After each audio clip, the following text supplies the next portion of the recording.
analysts say led to the sacking of former IGP Dr. George Kufuor.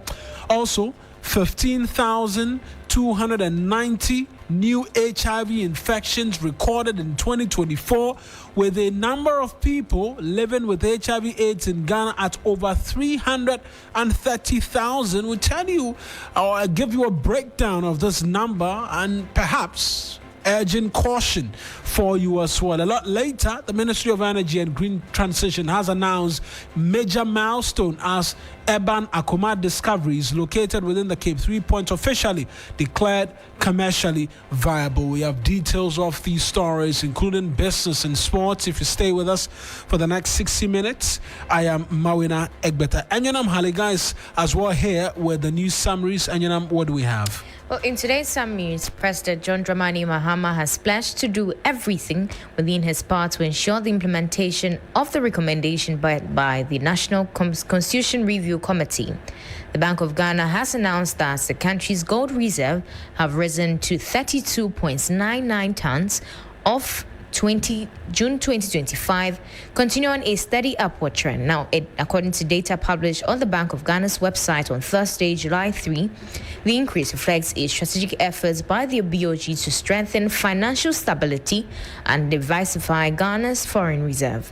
The United States government has reaffirmed its commitment to strengthening ties with Ghana, with a renewed focus on leveraging private sector partnership to drive economic growth and create high-value, high-skilled jobs for Ghanaians. And finally, national security operatives in the Ashanti region and the Ghana Highway Authority have launched a joint investigation into corruption allegations at the Axle Load Station at Akom in Ifijia, Kwabre North District in the Ashanti region.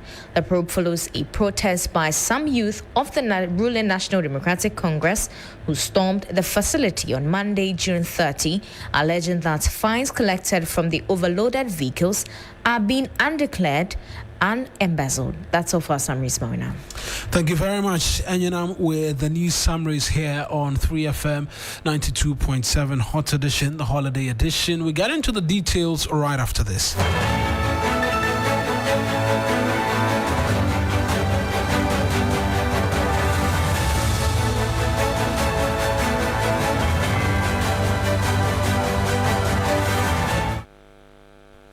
Let's get straight into the details right now, because President John Mahama has directed the Inspector General of Police to urgently conclude investigations into electoral violence and ensure that perpetrators are held accountable. Speaking at the close of the post-2024 election evaluation dialogue in the Eastern region, he reaffirmed his commitment to peace, democracy, and national unity. Without peace, we cannot create jobs. We cannot expand opportunities, we cannot improve education, we cannot attract investment or build a just society. This is why our founding president, Osajifo, Dr. Kwame Nkrumah, and successive presidents after him made the pursuit of peace and national unity a central pillar of their governance. In this spirit, during the recent inauguration of the new governing board of the National Peace Council, I emphasize the continuing importance of their role in safeguarding Ghana's peace before, during, and after elections. Dr. Nkrumah's commitment to peaceful, non-violent pathways to change remains relevant even today. Indeed, in a world increasingly plagued by instability and polarization, Ghana must hold fast to the principles of tolerance, dialogue, and peaceful dispute resolution. The 2024 Global Peace Index ranks Ghana 55th globally out of 163 countries, a 4-place drop from our 2023 position. While we retain 4th place in sub-Saharan Africa, we remain number 1 as the most peaceful country in West Africa. It is a wake-up call, a signal that we must be more vigilant, proactive, and committed to addressing the root causes of discord in our society. The government, in collaboration with the National Peace Council and civil society, has implemented a range of interventions to deepen national consensus, strengthen conflict prevention mechanisms, and foster public trust in the institutions that underpin our democracy, especially those responsible for elections, investigations, and prosecution of electoral offenses. Elections are by nature high-stake events. They are contests of ideas and ideologies, often influenced by deeply held convictions and competing visions for national development.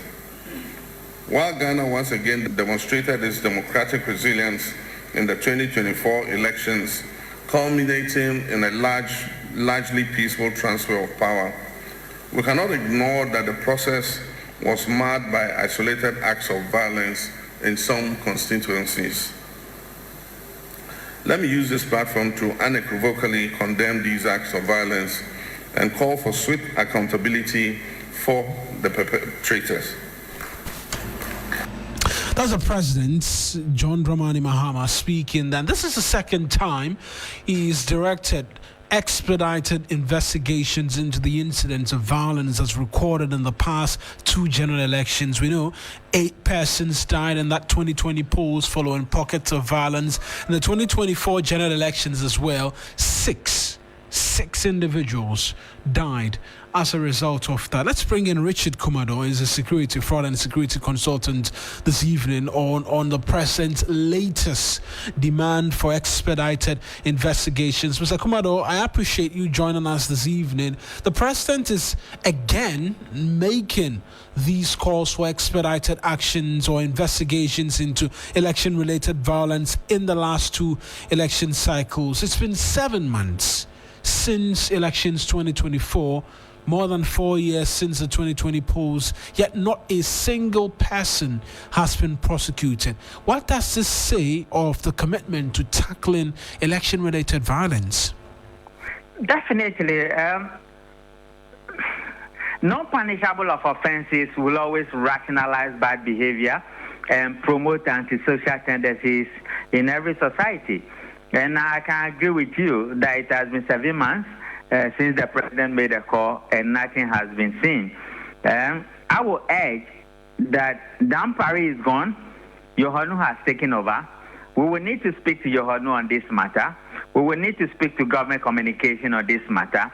And let's find out what has been the relationship between what was said to Dampari and whether it was captured in the handover notes to Yohanu. If it is, then the responsibility is on Yohanu and his new police management board to ensure that all the election-related violence has been investigated and properly prosecuted. Other than that, we are creating the promises where our elections are gradually becoming violent, and we seem not to be finding antidotes to that. Elections are gradually becoming violent, and we're not finding any antidotes to that. There are those of you, colleagues within the security space, when they make reference to IGP Dampari's exit from his role as IGP, linking it to the fact that not enough work was done in relation to election-related violence, because you'd recall that the President had openly written, if we can call it that, to the IGP, demanding immediate action be taken in that respect. Can we say that IGP Yohanu as well could be sitting on tenterhooks now that the President is reiterating this position again? Definitely, yes, and it should be one of the benchmarks. Dampari's exit, yeah, I'm one of the people who believe that that particular assignment, he seemed not to find a solution, might have led to he being asked to go. Policing is a continuous process. It is always proper that all critical investigations that borders on public safety and security assurances are continuing. The President, as the Commander-in-Chief of the Ghana Armed Forces, have made the call twice. The first one was an official letter. Felix Fosukwachi must come to the fore and communicate to the nation what has been an update on that. And having said that, it is also proper that the CID boss and the IGP in their next press conference will speak on issues bordering election and election-related violence. we are just learning that Eban-Akoma North elections is on or has been cancelled. I believe it's on. And you remember that the reason for the Eban-Akoma North election is also violence. It's linked to violence, and that is why it has delayed until we are able to register and deal properly with some of these tendencies. It creates all manner of problems, and I think the Electoral Commission will need to weigh their responsibility and accountability regime. Election security will also need to have key benchmark points where we can assess whether we are getting it wrong or right. But overall, from what I have seen from 1992 to where we are now, our elections are gradually becoming a bit more violent to my likeness, and people are dying. The numbers are increasing. And that calls on Election Security Task Force, Electric Commissioner themselves, their responsibilities and in the discharge of conducting elections is critical, and it is key in these relations. It's important you mention this upcoming rerun, July 11.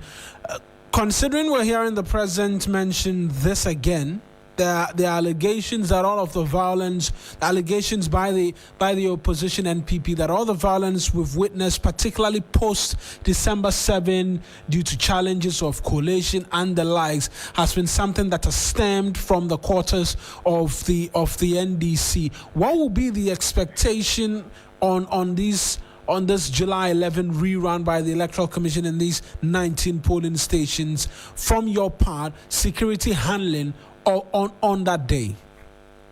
Definitely, if they have agreed that the elections will be conducted, there's presumed the police are ready. It's presumed the political parties are ready. And in that regard, you will want some level of proactiveness from the Electoral Commissioners. You will want some level of attitudinal change. You will want some level of preparedness. And you will want some level of seriousness from the Electoral Commissioners. Then on the part of policing, they will have to make sure safety guarantees are achieved and the environment is secure for people to vote safely and for the election results to be collated and winners declared. This is where we've gotten it wrong.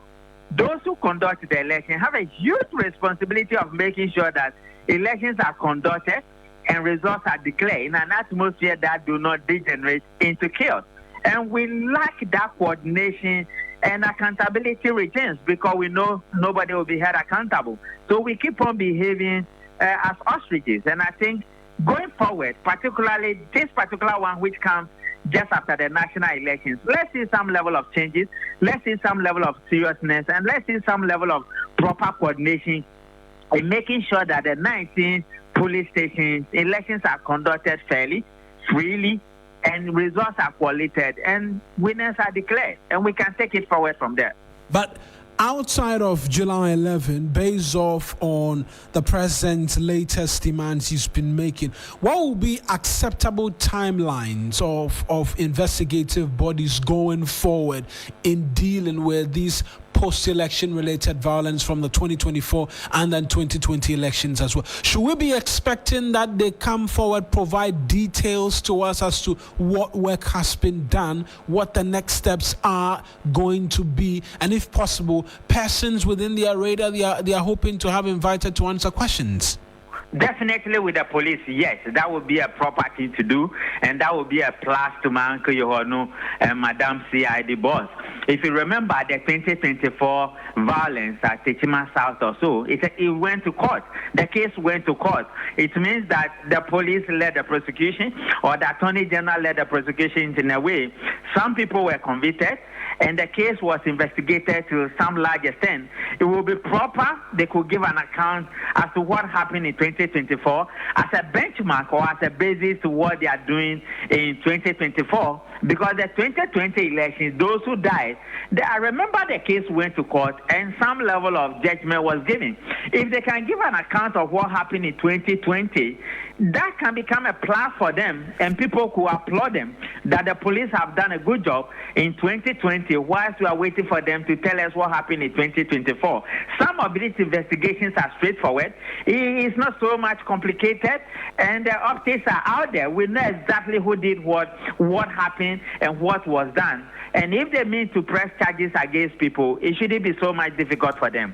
We will plead with IGP Yohonu, CID boss, that they should start from the 2020, pick it from where Dampare left over, give us an update, and they continue with the 2024. This thing shouldn't travel beyond December 2025. Other than that, then people can hold them accountable that they are failing in discharging investigative and prosecution duties when it comes to election-related violence. Thank you very much, sir. That's Richard Kumador. He's a fraud and security consultant speaking to us this evening here on the holiday edition of Hot Edition. We're staying with the president, this time switching to education, because he has officially launched the government's no-fee stress education policy. The initiative is designed to ensure that all level 100 students can access higher education without the burden of tuition fees, and the policy provide academic user fee waivers for first-year students enrolled in public universities, colleges of education, and nursing training institutions. So far, over 150,000 students have reportedly accessed the registration portal to take advantage of the initiative, with disbursement expected to come. We know that some 15,000 students have already received their allocation. Let's get onto the phone lines and speak to Nsakofi Asare, the Executive Director of the Africa Education Watch, and pick his thoughts as well. Thank you very much, sir, for your patience and for holding the line for us as well. I reckon you were at the launch today of the no fee stress. Your appreciation and general thoughts on what it is that we witnessed today. Well, today the Ministry of Education launched the no fee stress policy. The operation was created by His Excellency the President.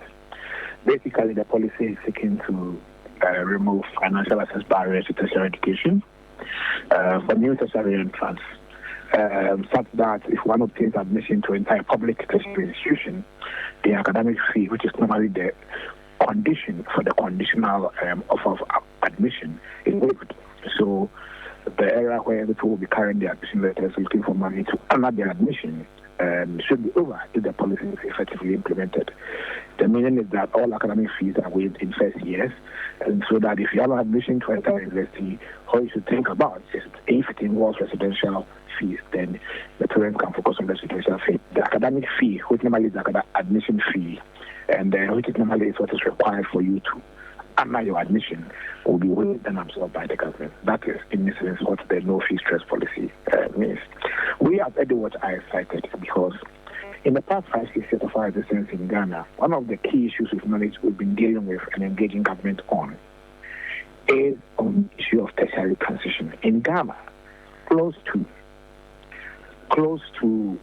500,000 students write to WASI every year. Out of the 500,000 students that write to WASI, only 38% or so make it to tertiary. You understand? And that is, it means that about 300,000 students are not able to make it to tertiary, even though about half of the students are passing WASI. So the worry is that it means that a significant number of students, even though are passing WASI, are not able to make it to tertiary because of fees. In 2023, we conducted a research and established saying that yes, the issue of financial assistance to prospective students is there, and that it will require a level of policy support. And so during the electioneering campaign, we engaged the MPP and NDC Education Committee, Manifesto Committee members, among others, on this issue. And we are happy that the new government took on board the proposal and then has launched a no-fee stress policy to remove the financial barrier today.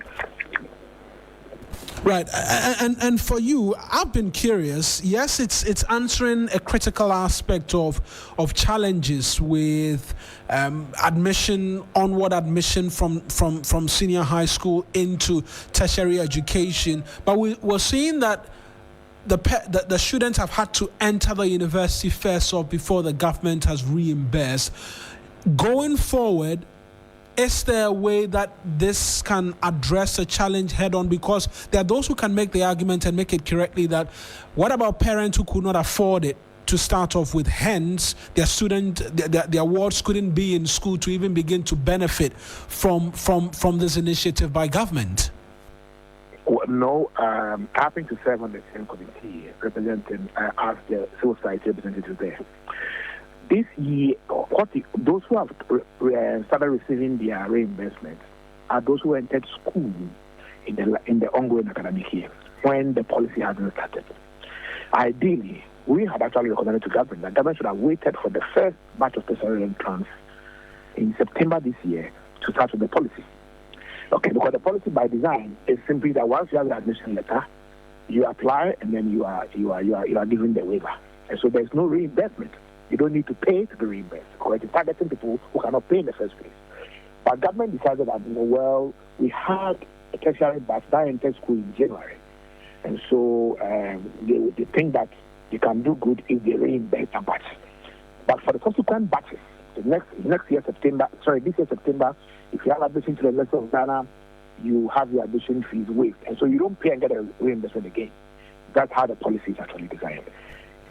And like free SHS, this policy an argument of targeting can be made for it as well. That why don't we target persons who truly might be in need of this support by government, because we are at a time where essentially the government is in need of money to take care of other critical areas. In fact, you champion quite strongly basic education and the fact that it suffered some neglect over the course of time. This resources, if it's going to persons who can readily afford it, should be going towards basic education, you'd agree?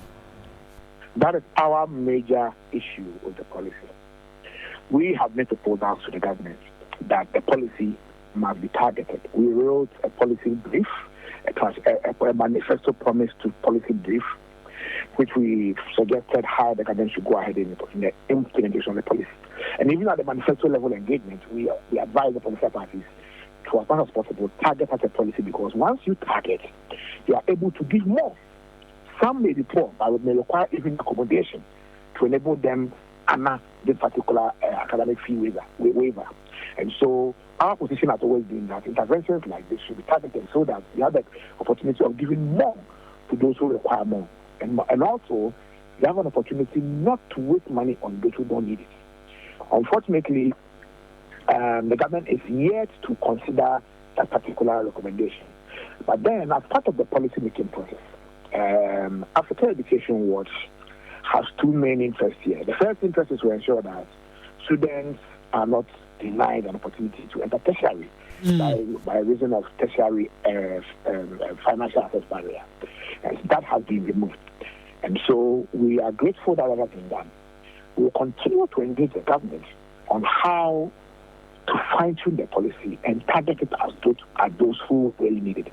That is when we'll be achieving efficiency. Effectiveness is ensuring that all intended beneficiaries, especially poor people who need the support, are able to access it and go to tertiary. But beyond effectiveness, we need efficiency in a sector where we have a huge financial deficit. And so we'll continue to engage the government on how to fine-tune this policy before it becomes law in the near future. That continues to be our objective. Right. But for now, we are happy that we are making a significant step towards achieving the gross tertiary enrollment target of 40% that was set in 2018. And we are now at 2022. We've been moving at a very slow pace because of the stagnated growth in the secondary tertiary transition. We hope that with this intervention, we see an appreciable level of increase in secondary tertiary transition starting September if this policy is effectively implemented. And we are going to, as usual, monitor the implementation and continue to engage government until we come to a point where the policy is fine-tuned with high levels of effectiveness and efficiency and accountability. And we know that the president, just briefly, made the argument that, yes, this might cost the state some amount of money, but it's investment into the next generation as well. Obviously, this answers, like you've been telling us, one of the many questions you've been asking on onward movement for our senior high school students into tertiary education as well. And the big question will be how well we can begin to see these sort of investments begin to tell going forward. Well, yes, the policy will cost. We estimate that the policy will cost at least 500 million cedis per batch. And so in the next 4 years, you're going to have 5 batches because you're having 2 batches this year. And that's a substantial amount of money. That's about a seventh of free senior high school budget every year. But that's a substantial amount of money. The funding sources, GOG and also Get Fund. Get Fund is reliable, GOG is not reliable. And so the mix of reliable and non-reliable source of funding also is good, because so that you are able to mitigate the impact of delayed GOG releases with debt fund. That's why people started receiving the allowances and their reinvestment as of yesterday, because debt funding an allocation of 70 million Ghana cedis to support the student function. And so that blended, financing from reliable sources and then, if you like, relatively unreliable sources like GOG is important for policy sustainability. Moving forward, it's important for government to strengthen its efforts to make the release of GOG more predictable, so that we have a system where student loans, not just no fee, stress fee, but student loans, free tertiary education for persons with disability, and the student loan plus, all these student financial aid schemes must be positioned in such that the releases come at the time students need them. And the next conversation is about ensuring that the amount is enhanced to reflect the real needs or the economic cost of accessing tertiary education. Mr. Kofi Asare, as always, a pleasure speaking to you. I appreciate you speaking to us this evening. That's Kofi Asare. He is the Executive Director of the Africa Education Watch. Let's just hear the President briefly make the argument on the future investment they are making into tertiary students today. Ladies and gentlemen, this policy is complementary, it's not substitutionary. It does not replace existing allowances and loans, but it lightens the heaviest burden, that is the cost of entry, that keeps thousands of brilliant students outside the gates of institutions like this. This policy is not about welfare, it is about fairness. It is about restoring dignity to the Ghanaian student. It is about affirming that the right to education is not a privilege for only the wealthy, but it's a shared national inheritance. Education is the grand equalizer. It bridges the gap between where a child is born and what the child can become. This policy ensures that geographical location, gender, disability, or socio-economic background will no longer determine who can sit in a university lecture hall. Across the world, countries are embracing the value of publicly supported tertiary education. In Germany, public universities charge no tuition fees, not even for most international students. In Norway, Finland, and Scotland, all these countries have adopted similar models, recognizing that education is not a cost to be feared, but it is an investment to be protected. These countries have, as a result, developed highly skilled populations, reduced youth unemployment, and increased social mobility and enhanced civic engagement. That's the President, John Dramani Mahama, speaking there. You're so live here on Hot Edition on 3FM 92.7. 27 minutes to the top of the hour, 6. Let's bring you more education stories, because in response to a surge in violent incidents involving students, Ghana's Minister of Education, Haligah Idris, was ordered a nationwide crackdown on weapons in schools and in discipline, calling it a threat to the future of education. The directive comes in the wake of a string of violent incidents involving use of weapons on some senior high school campuses. In April, a female student of the SDA Senior High School in the Ashanti region was shot in the eye by a colleague. In the Western region, several students were sanctioned for brandishing machetes. In 2024, a student of O'Reilly SHS at Teshi in Accra was stabbed to death during an altercation. These strings of incidents, among other, highlights the infiltration of weapons into campuses, prompting calls for urgent action to curb the trend. At the swearing-in ceremony of new boards for the National Schools Inspectorate Authority and the National Council for Curriculum and Assessment, NACA, on July 3, Haligah Idris tasked the two bodies to conduct unannounced inspection for weapons. Let's hear from the Education Minister, Haligah Idris. Haligah Idris noted that such students pose a serious risk to their peers, creating an unsafe learning environment.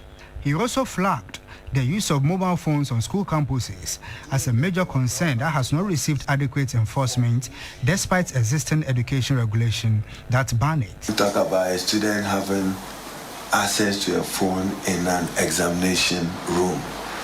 It's a no, no, no.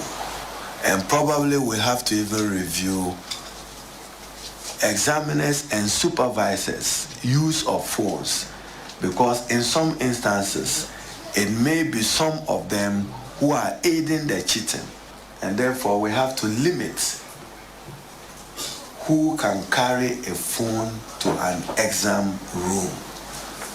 And the relationship between the user of that phone, ordinarily I would have just pronounced a ban. But if the examiner haven't arrived with questions early, somebody must call to say that we don't have the exam questions yet. And if they have to finish and report back, but we expect strict compliance and enforceability on that. The minister also emphasized the importance of a standardized textbook policy to improve the quality of education delivery across the country.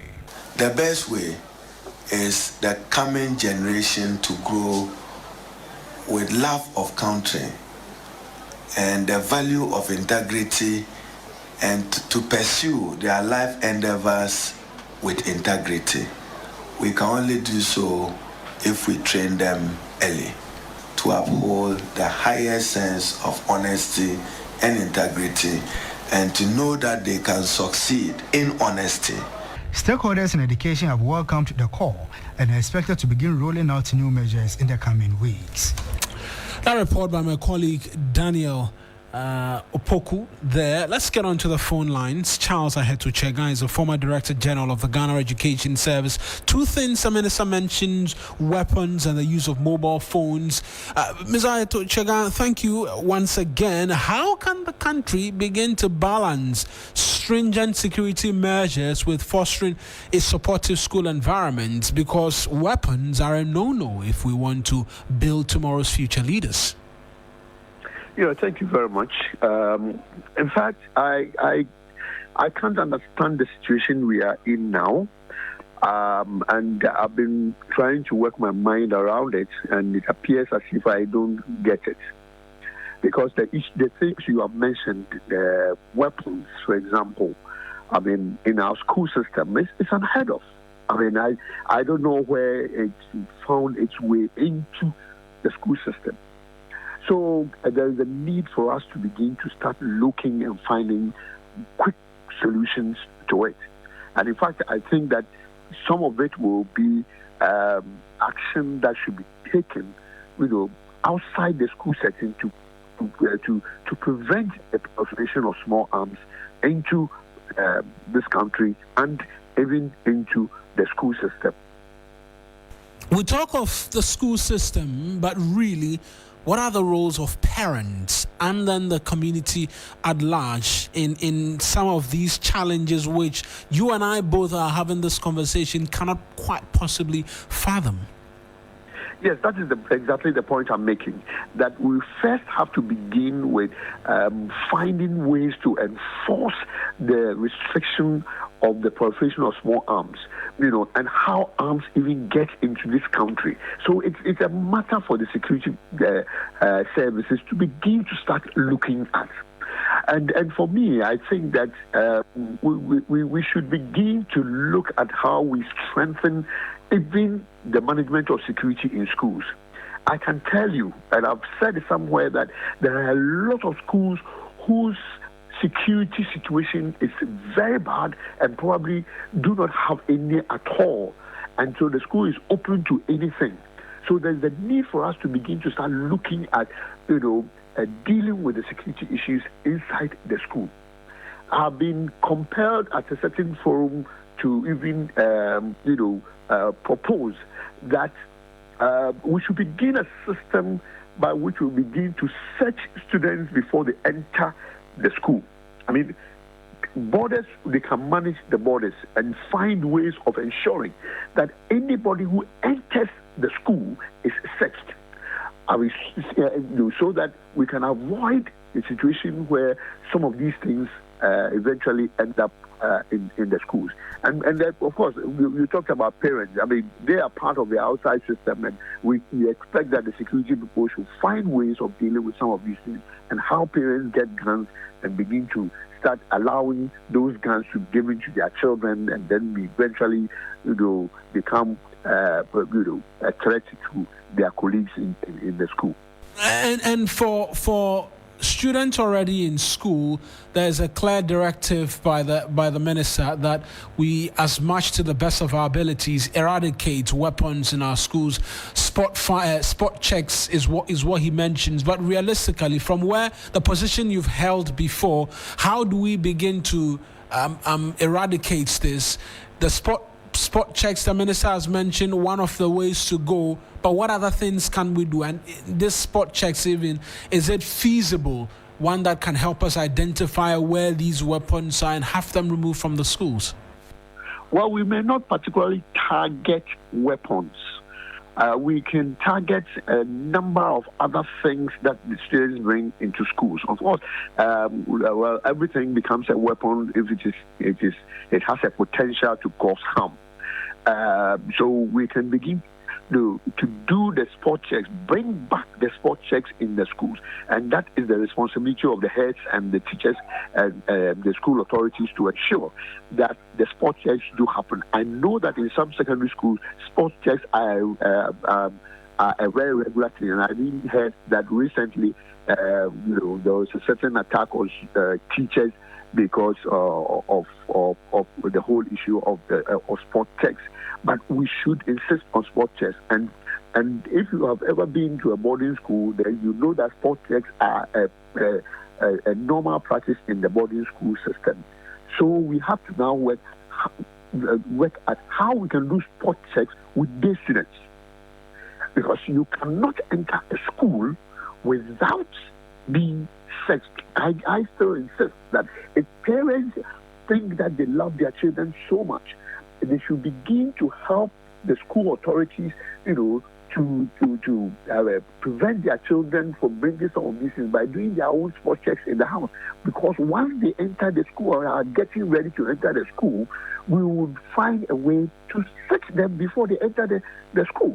And regularly, that will be done, in the course of the day, as and when the school authorities are able to do it. So those kinds of regularity is what we want to see. And I've already mentioned that there is a need also to ensure that we begin to get, we used to call them watchmen, but we begin to get security men within the school system. There are some schools now who don't even have watchmen or security people to go around the school while the students are busy doing other things. And they are all leakages that allow things to enter the school system. And we need to ensure a stringent security system in our schools. And I think we have to open our eyes very well. Thank you very much, sir, for speaking to us. That's Mr. Charles Ahetochega. He's a former Director General of the Ghana Education Service, speaking to us this evening here on the holiday edition of Hot Edition. 17 minutes till the top of the hour here, Friday, as we prepare for what many of you are already enjoying at home, a long weekend. But let's switch focus right now and bring you some other stories, this time having to do with one of our top headliners, where the number of people living with HIV/AIDS in Ghana has surged to 334,000, a worrying trend that has reignited concern among health professionals and advocacy groups. First Lady Lordina Mahama, in partnership with the Ghana AIDS Commission, has launched a nationwide outreach campaign aimed at raising awareness, encouraging regular testing, and reducing new infections. There's more in this report. According to data from the national and subnational HIV and AIDS estimates and projections, Ghana recorded 15,290 new HIV infections, with 12,614 AIDS-related deaths in 2024. Statistics reveal that women are disproportionately affected, while many children have contracted the virus through mother-to-child transmission. Speaking during the nationwide outreach, First Lady Lordina Mahama urged young people to prioritize regular testing and make informed health choices. Many young people today are falling ill, sometimes due to a lack of access to the right information, services, or support they need. That is why today's home screening is very important. It provides everyone with the opportunity to get tested and take the necessary steps to maintain their health. The Ghana Medical Trust Fund, also known as Mahama Care, when this fund is fully operational, it will bring relief to many people suffering from non-communicable diseases. The Director of Technical Services at the Ghana AIDS Commission, Dr. Fred Nanapoku, expressed concern over the sharp decline in condom use. He warned that this trend continues to fuel the spread of the virus, especially among the youth. Condom is a very important commodity, but it's unfortunate that the demographic health survey shows that whilst risky behaviors are increasing among the population, especially among the youth, condom use has come down so much. So it means that new infections are still going to be high. Education on condoms, preventive measures, and remaining healthy is very critical for the Ghanaian population. Deputy Chief of Staff Nana Oyebampo Ado emphasized the urgent need for stronger national commitment to prevention and treatment programs. We are grateful to Her Excellency the First Lady for this noble initiative. Many of us women, many of us professionals and caregivers, for us in the markets, for our kayaye, this is a gift. It removes the barriers of access to medical screening, the costs and the time. The 95-95-95 target set by the UN AIDS aims to ensure that 95% of people living with HIV know their status. 95% of those diagnosed are on antiretroviral therapy, and 95% of those on ART have viral suppression by 2025. According to the 2024 National HIV projections, in Ghana currently only 68% know their HIV status. 69% of persons diagnosed are on ART, and 90% of persons on ART haven't achieved viral suppression. Deborah Abamensa with that report. And just before we bring you sports, big story happening on the international scene involving Ghanaian footballer Thomas Partey. But following widespread complaints about the poor quality and insufficient portions of meals served to pupils under the school feeding program, the Secretariat has ramped up monitoring efforts to assess the situation firsthand in selected beneficiary schools. The move comes as authority vowed to hold underperforming caterers accountable. My colleague Ibrahim Abubakar has more in this report. Led by the National Coordinator of the Ghana School Feeding Program Secretariat, Haligah Fatih, alongside regional coordinators, the team has been going on surprise visits to schools across the country. The inspections aim to assess caterers' compliance with meal standards and ensure pupils receive nutritious and sufficient food. It used to be 1 cedi 50 pesos, and now if it is 2 cedis, we expect that they can do better. In some of them, in some of the places, I think we got it right, because the quality of the food actually was nice, the quantity was okay. In some places too, the food was nice, but the quantity was not up to whatever we expected to have seen. So I believe going forward, once they know we can pay them visits of this nature, they will set up and know that we are not here to joke. At Edumase, pupils in most beneficiary schools have yet to receive meals since the beginning of the term due to a disagreement among caterers under the program. Headmaster of Federal Anglican Primary B confirmed that the delay is negatively impacting school enrollment. I remember when feeding program was going on, we had a large enrollment. But this term, when we came, because no feeding program, some of the children stopped coming to school. So I can say the feeding program helps the children to come to school always. Following a meeting between the caterers and the national coordinator, the issues have been resolved. Once we have reached an amicable solution to whatever the misunderstanding was about, I think they are good to go. God willing, Monday, I believe any caterer who have been allocated a slot should be able to start, because 90% of the schools across the country are actually cooking. Regarding concerns of who gets the contracts, the national coordinator emphasized that only competent caterers will be retained to safeguard the program's integrity. The main issue is to get people who are capable and responsible enough to be able to provide the service. It's not the matter of just giving it to anybody at all to please the person. Give it to someone who can actually provide the service so that the children will not have to go hungry. They have to be sure that they can provide nutritious meal. It should be hot. At least the quantity should be appreciable. The Secretariat has pledged to expand monitoring efforts nationwide with stricter penalties for non-compliant caterers. Ibrahim Abubakar with that report. 10 minutes to the top of the hour. You're still live here on Hot Edition, the holiday edition. We're going for a quick break. We return with sports and then we take the show home. Hello, Ghana. It's a new year and Bills Microcredit is here to support your dreams. If you're not working but want to start a business, don't let money stop you. With just your Ghana card, you can get a loan to turn your ideas into reality. Already running a business? Need more capital? Or are you a salary worker looking for extra funds? Bills offers fast and easy loans with no collateral, no deposit, and no SUSI savings required. Wherever you are, whatever you need, Bills makes it happen. Call Bills Microcredit today. Call 0596 920 833 or 0302 200 390 and get started. Bills is licensed and regulated by the Bank of Ghana. Bills, financing your needs. Terms and conditions apply.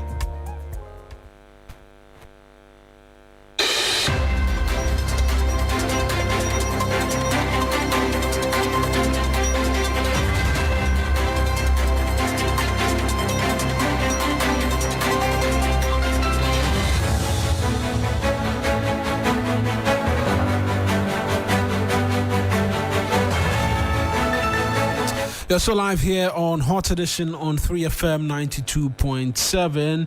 Billy Shen is joining me in studio right now because there's some big development on the international scene involving Ghanaian Thomas Tay Partey. He's been charged with 5 counts of rape and 1 count of sexual assault. The offenses are reported to have taken place between 2021 and 2022, according to the Metropolitan Police.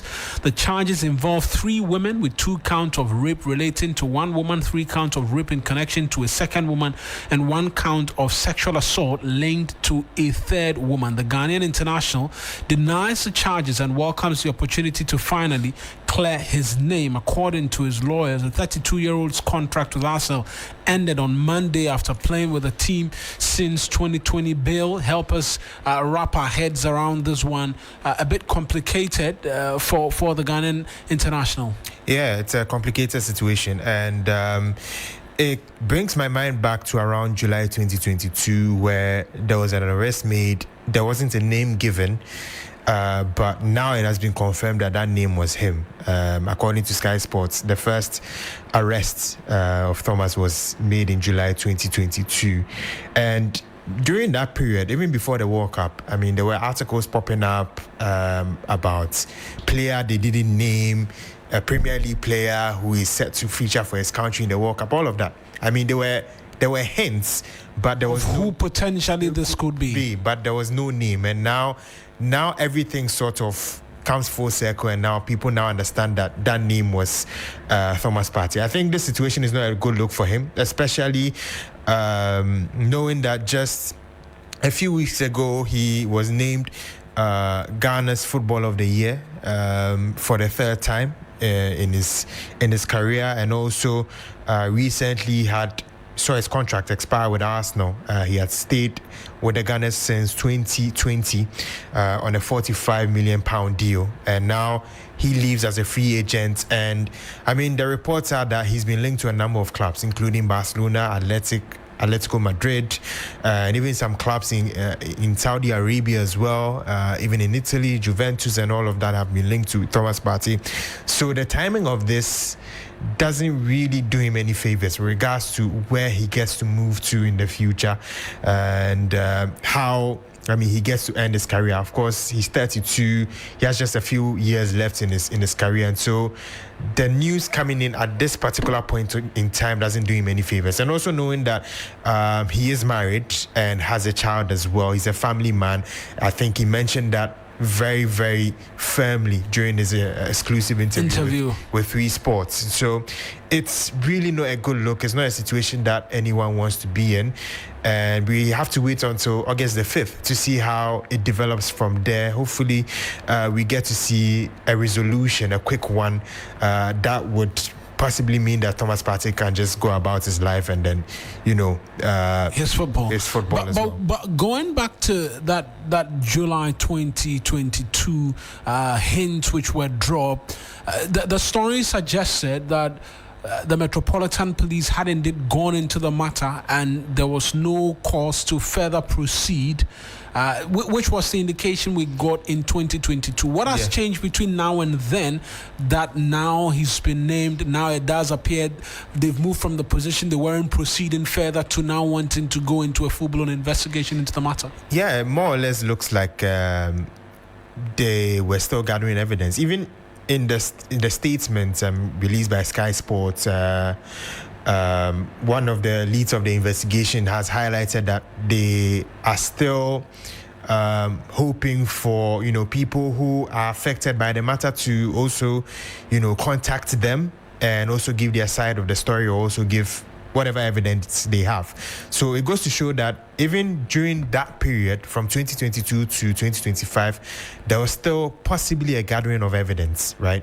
There was still going to take time to sort of investigate the matter even further, because it's a delicate case. It's not something that it's just cleared in a blink, in a short period of time. So the sort of trajectory looked like they were still investigating for a while, but I think the timing still is something that people would question, because he just recently became a free agent, just recently left Arsenal, and so with this coming just shortly after, because I believe on Monday, Tuesday, that was when it was confirmed that he was leaving Arsenal as a free agent, and so this happening on Friday, it just brings a lot of doubt to minds of people. To the minds of people, just quickly, by way of his lawyers as well, they've been speaking to the matter, say that this is an opportunity to finally clear himself. A bit more on what they've been saying. Yeah, so his lawyer, who happens to be Jenny Wiltshire of Hickman and Rose, she said, in quotes, Partey denies all charges against him. He has fully cooperated with the police and CPS throughout their 3-year investigation. So this investigation has been going on for the last 3 years, and he now welcomes the opportunity to finally clear his name. Given that there are now ongoing legal proceedings, my client is unable to comment further. And that is usually the thing that happens when it comes to... Mostly they'll leave the rest of the talking to the jury and then the court as well, who will be present. That is if there will be a jury. But Bill, thank you very much for those details. That's my colleague Bill Shen helping us talk this big story on the sports frontage, really, and we'll see how that goes and how it develops. August 5, we understand, August 5, is when possibly we could be headed towards court on this matter, and we'll follow it keenly and bring you details of exactly what it is that transpired. But Bill, again, thank you very much for those details. That's Billy Shen with 3 Sports there. Let's just end with the Ministry of Energy and Green Transition, because they've announced a significant milestone in Ghana's upstream petroleum sector with the formal submission of the Declaration of Commerciality for the Eban-Akoma Discoveries located within the Cape 3 Points Block 4. The Declaration of Commerciality, submitted on July 3 by the joint venture partners ENI Ghana Exploration and Production Limited, Vitol Upstream Tano Limited, Woodfields Upstream Ghana Limited, and GNPC Exploration and Production Company Limited, Exploco, in collaboration with the GNPC, follows a successful completion of the Eban-Akoma Appraisal Program. A statement signed by a spokesperson and head of communications at the Ministry, Richmond Roxon, said this declaration confirms the commercial viability of hydrocarbons discovered in that part and the Akoma 1X gas and condensate well. Simply to put, we have found new oil wells and there will be drilling. That means a lot more money for the country going forward, and so positive news. That's how we end this evening's edition of Hot Edition here on 3FM 92.7. It's a holiday edition, and like I said, for a number of you listening to us at home, the weekend has started already. Do take care of yourself, enjoy it, and if you're going to have a long weekend, do well to enjoy it. I am Mawueta Egbeta. Have a good evening.